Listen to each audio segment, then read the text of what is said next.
Hello everybody, I'm Nora Burrows. In yesterday's video, I was telling you about some block exchanges I was participating in with my guild. And one of those exchanges, the bird applique exchange, we exchanged blocks at last night's meeting.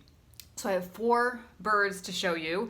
And in addition, I'm working on a bird for the next exchange, and so I thought I would show you that bird and just a tiny bit of the process. So let's go ahead and take a look at the 4 new birds and then the one I'm working on now. Here is the first block of the woman who's dyeing the fabric for her blocks, which is really cool, and I love this bird. The 2 fabrics together here are just fantastic. Love that. Here's her second one. And I think she's using all batiks for hers, unless, is this yellow on a batik? It's hard to tell.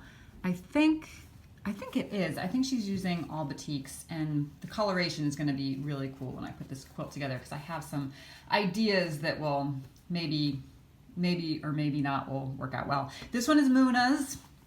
Really great. Muna and I are working on another exchange together that I'll tell you more about but another time. But we went to the fabric store and picked out some fabrics together for that other exchange, and this here is one of those fabrics. So when I saw it, I recognized it and I said, I know that fabric. So this is a really fun, sweet bird. Love that. And then her last one, and the last one that I have to show you, is this one. And this fabric is also one of the ones from the exchange that she and I are doing. And I think that one might be too. I think this actually might be the same fabric as this. Yeah, so those are sweet. Let me show you the one that I'm currently working on. So here's the template, and then here's my bird. Now the template only calls for 2 different pieces, but I'm actually making a 3rd piece. I'm gonna make this a 3rd piece over here. And you can do applique in a variety of different ways. I'm using the freezer paper method. And what that is you take your template, you lay the freezer paper down on top of it, and you can see, through the freezer paper you can still see, and then you would outline your piece with your pencil, cut that out, and then you iron it onto your fabric. So here you see I have the freezer paper ironed on, and you can eventually peel that off when you're ready. So here's my bird, and then what you do to place it is you kind of place it on top of the template, and you can see through the light colored paper where the other pieces are. So when I'm ready to do the next piece, I can just place it right on top there. And then I'm doing the needle turned method. So most of this is done. I'm almost finished. I have to just go across here. I have my thimble, and you kind of tuck. I push down the freezer paper, even though it's stuck to the bird. I push it down with my thumb, and then I just tuck it with my needle under the freezer paper, and then I can take some stitches across like this.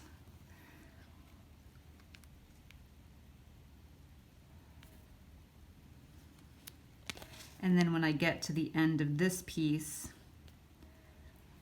and for any concurves, see how this is kind of curvy here, you make these slits, you make these cuts, so that when you push it down, it'll make the nice curve.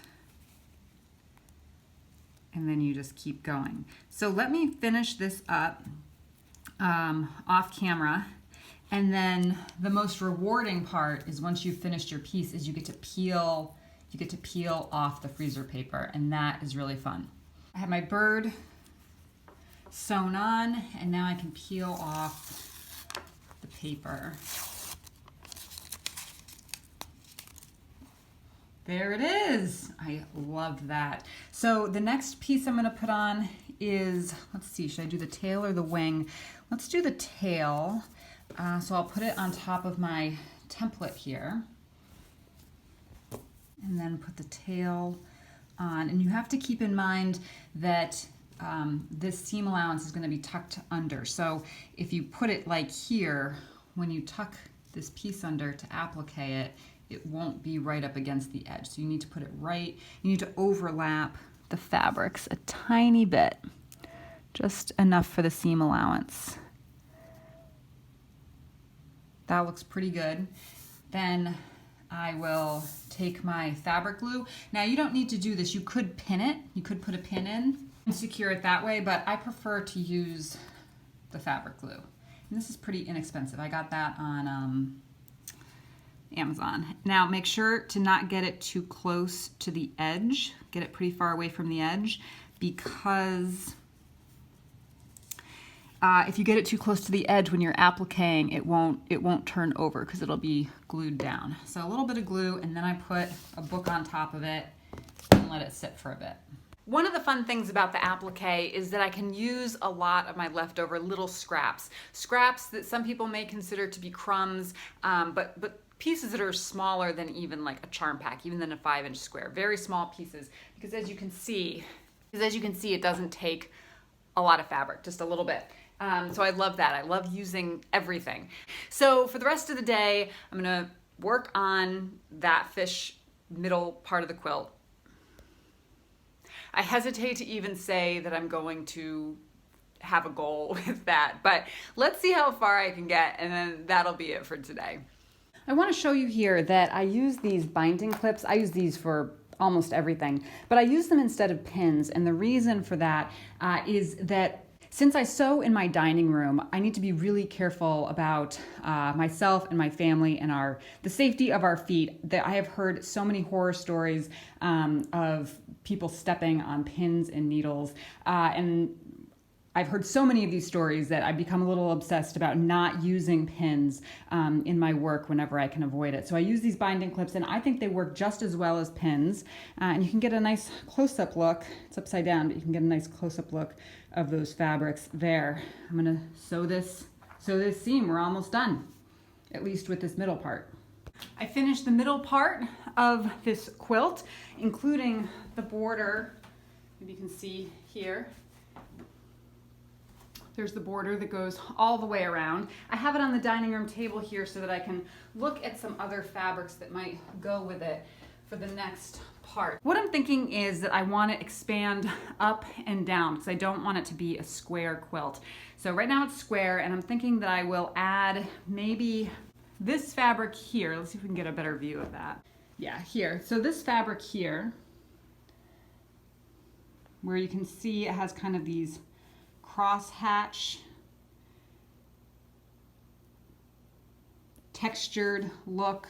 It's not textured, it's just flat quilting cotton, but kind of looks textured. So I really like this piece. So I thought that would go nicely with this, and so that maybe I would do another border, maybe a thicker border along the top and bottom, and then a thinner border around the sides. And then I really wanted to use this green fabric here, and it kind of almost looks like scales, doesn't it? So I thought with these fish over here, let's take a look at the fish. So you can see the fish have kind of this same green, which it makes this kind of look a little too green. I mean, this is really a bluey teal, but that's okay. I think it'll go well. So what I'm thinking is, and the final one I have that I was thinking of using is this. So I could add a strip of this maybe at the top or bottom, but I really did want to give kind of this quilt a little bit of breathing room, these 9 squares, just a little bit of room to breathe so you can really see what's going on here. And I was thinking that using this brown to do that might work, but it might also look nice to put this green right up against the edge. So I'll experiment with that a little bit. And then the next layer, kind of going up and down, I was thinking of doing half square triangles in these 2 fabrics. So I would do half square triangles going up and down, maybe kind of biggerish half square triangles, like 4.5 for 5 inches. And then I could even do 2 layers of them, half square triangles, and then another layer of half square triangles going the other way. I am happy with this quilt. The only thing I would say is I wish there was a little bit more contrast here. And looking at the video in this image, it looks like there's a lot of contrast, but when you really back up and see the whole quilt, it starts to lose the contrast a little bit, but I'm not too worried about it. I think it'll still be cool. So let me think about these, and the next step tomorrow would be to start cutting out some half square triangles and experimenting with some of these fabrics to see how I want how I want to lengthen it out a bit. That is where I'm going to end today. I'm so excited that I was able to get that middle part done. The sun, I've been trying to find a spot to film where the sun is not directly in my eyes, and I kind of have to get like right here. And I have no air conditioning. It's really hot in here.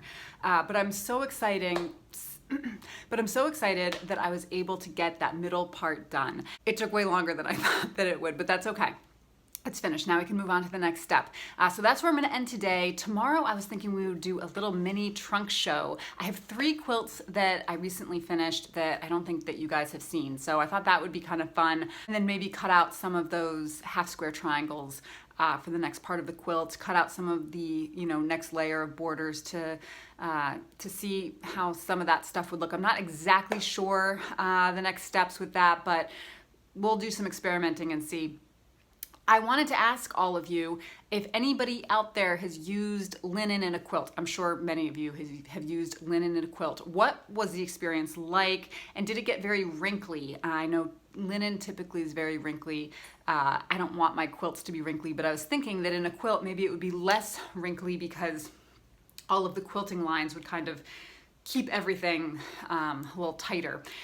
Let me know. More specifically, has anybody done needle-turned applique with linen? I would guess less people have done that. That's what I really want to do. I have some Essex linen bolts that I saw in my local quilt shop that are gorgeous that I really want to use. But the project I have in mind, it's this baby quilt for a specific baby. And I really want to do some needle-turned applique in the quilt. But I'm wondering with the linen, how that's going to work, how the outcome would be, how easy it would be in the process, because I want something that will be enjoyable to make and look good when it's finished. Don't we all? Isn't that the goal?